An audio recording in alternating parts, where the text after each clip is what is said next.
లోకంలో అందరూ ఉన్నా ఏదో తెలియని వెలితి నీకుందా? ఎవరిని నమ్మాలో అర్థం కాని పరిస్థితిలో ఉన్నావా? అయితే ఈ వాక్యం నీకోసమే. అందరికీ ప్రైజ్ లార్డ్. ప్రభువైన యేసుక్రీస్తు వారి ఉన్నతమైన నామంలో అందరికీ శుభాలు తెలియజేస్తున్నాను. అందరూ బాగున్నారా? మీ అందరూ బాగుండాలని ప్రతినిత్యం మీ కొరకు ప్రార్థిస్తున్నాం. ఈరోజు దేవుని వాగ్దానము కీర్తన గ్రంథము 73వ అధ్యాయం 28వ వచనం. నాకైతే దేవుని పొందు ధన్యకరము, నీ సర్వ కార్యములను నేను తెలియజేయనట్లు నేను ప్రభువైన యెహోవా శరణుజొచ్చిన్నాను. ఈ కీర్తన ఆషాబు గారనే దైవజనుడు ఒకనొక దశలో భక్తిహీనులు ఎంతో సుఖంగా ఉన్నారు, నాకెందుకు ఇన్ని కష్టాలు అని చెప్పి ఒక ఆలోచనలో ఈ కీర్తన అనేది రాయడం జరిగింది. అదే ఆలోచన ఆయనకు వచ్చిన ఇబ్బందులను బట్టి, ఆయనకు వచ్చిన బాధలను బట్టి, మరి ఆయన ఎప్పుడైతే దేవుని పరిశుద్ధ ఆలయంలోనికి వెళ్తాడో అప్పుడు ఆయనలో కలిగిన సంతోషం, ఆయనలో కలిగిన ఆనందం బట్టి ఈ వచనం అనేది రాయడం మనకు చూస్తున్నాం. లోకపు సంపద తాత్కాలికం, కానీ దేవునితో సన్నిహిత్యం శాశ్వతం. అందుకే ఆయన అంటున్నాడు, దేవుని పొందుట నాకెంతో మేలని చెప్పి మనకు చెప్పడం అనేది జరుగుతుంది. ఈ లోకంలో మనం ఎన్నింటి వెనక పరిగెత్తినా మనకు కావలసిన నిజమైన శాంతి, సంతోషము దేవుని సన్నిధిలో మాత్రమే దొరుకుతుంది. ఆయనే మనకు ఆశ్రయం, ఆయనే మనకు కోట, ఆయనే మనకు మార్గము. నువ్వు ఆయన ఆశ్రయమని నమ్మినచో ఆయన నిన్ను ఎంతగానో ప్రేమిస్తూ ఉంటాడు. అంతనే మనం అంటాము, ఆయనను పొందు ఎంతో ధన్యకరము. మీ మట్టుకు మీకు ఎలా ఉందో నాకైతే తెలియదు, కానీ నా మట్టుగా అయితే మరి నేను ఆయన పొందుకున్న తర్వాత నాలో ఒక సంతోషము, మరి నాలో నేను జీవిస్తున్న వంటి జీవితం ఎంతో ధన్యకరంగా మారింది.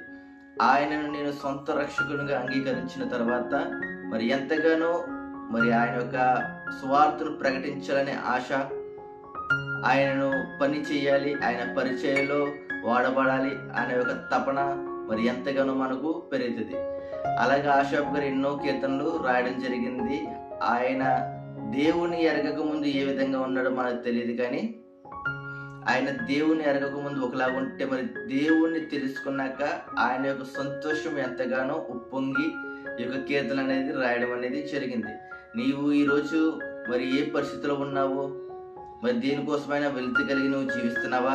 అయితే ఈరోజు దేవుడు నీతో మాట్లాడబోతున్నాడు ఏంటంటే, నీకు ఎన్ని కష్టాలున్నా, ఎన్ని ఇబ్బందులున్నా, నువ్వు దేవుణ్ణి పొందుకున్నట్లయితే, ఆయన నామం నువ్వు ఎరిగినట్లయితే, ఆయన నీ జీవితంలో ఎన్నో అద్భుత కార్యాలు, ఆశ్చర్య కార్యాలు చేస్తాడు. సర్వకార్యములు తెలియజేయనట్లుగా ఆయన యొక్క స్వార్థను అనేది మనం ప్రకటించాలి. మనం ఆయన తెలుసుకోవడమే కాదు, మనం ఆయన నమ్మడమే కాదు, మన వంతు మనం ఆయన యొక్క సువార్తను మనం ప్రకటించాలి. ఎందుకంటే ఆయన మనకు మన జీవితంలో ఎన్నో మేలు అనేది చేశాడు. ఆ మేలు తగిన ప్రతిఫలం నువ్వు ఇవ్వాలంటే ఆయన యొక్క సువార్త అనేది నువ్వు ప్రకటించాలి. ఈరోజు ఆయనను నీ జీవితంలో నువ్వు పొందుకోవాలని ఆశ కలిగి ఉన్నావా? నువ్వు ఆయనను పొందుకుంటే ఆయన నిన్ను ఎంతగానో హెచ్చిస్తాడు, నిన్ను ఎంతగానో నిలబెడతాడు. ఎంతో మంది మరి భక్తులు ఆయనను నమ్ముకుని ఎంతో మంది ఆశీర్వదించబడ్డవారు ఉన్నారు, కానీ ఎవరు కూడా మరి దీన స్థితికి వెళ్ళిన వారు ఎవరు కూడా లేరు, ఎవరు కూడా నశించిపోయిన వారు ఎవరు కూడా లేరు. ఆయనను పొందుకుని రక్షించబడిన వారు మాత్రమే ఉన్నారు. మరి ఈరోజు నీ జీవితంలో అనేక మేలులు పొందుకోవాలని, ఈరోజు నీ జీవితంలో నీ కుటుంబంలో ప్రతి ఒక్కరూ దేవుని ఎరిగి దేవుని తెలుసుకోవాలని, ఆయన ఇచ్చే మేలు ఆశీర్వాదాలు నువ్వు పొందుకోవాలని కోరుకుంటున్నాను. ప్రార్థన. ప్రేమ కలిగిన తండ్రి, కృప కలిగిన దేవా, ఈరోజు మాకు ఇచ్చిన వాదనను బట్టి నేను స్తుతిస్తున్నామయ్యా. నైనా నిన్ను పొందుకోవడం మాకు ఎంతో ధన్యకరమయ్యా. నీవు మా మధ్యనందుకు నీకు వందనాలయ్యా. నిన్ను నమ్మడానికి, నిన్ను తండ్రినైనా వెంబడించడానికి మేము అర్హులము కాకపోయినా మమ్మల్ని ఎంతగానో ఎన్నుకుని నాయన మా కొరకు ప్రాణం పెట్టినందుకు నీకు వందనాలయ్యా. నాయన మాము ఎంతగానో రక్షించినందుకు మీకు వందనాలయ్యా. ఈరోజు ఎవరైతే ఏ సమస్యలతో బాధపడుతున్నారో సమస్యల నుంచి వారికి విముక్తిని కలిగజేయండి తండ్రి. నాయన అనారోగ్యంతో బాధపడుతున్న వారిని ఒకసారి జ్ఞాపకం చేసుకోండి నాయన. వారందరికీ మంచి ఆరోగ్యం ఇచ్చి నడిపించండి. హాస్పిటల్ పడకల మీద ఉన్న వారిని ఒకసారి జ్ఞాపకం చేసుకోండి. వారికి నీ యొక్క స్వస్థతను దయచేయమని యేసుక్రీస్తు వారి ఉన్నతమైన నామంలో ఈ చిన్న ప్రార్థన వేడుకుంటున్న మా ప్రియ పరలోకపు తండ్రి. ఆమేన్, ఆమేన్, ఆమేన్. అందరికీ మై గాడ్ బ్లెస్ యు. దేవుడి మీ అందరినీ దీవించిన గాక. ఆమేన్. దేవుని చిత్తమైతే రేపటి దిన మరొక వార్తనంతో కలుసుకుందాం. అంతవరకు సెలవు.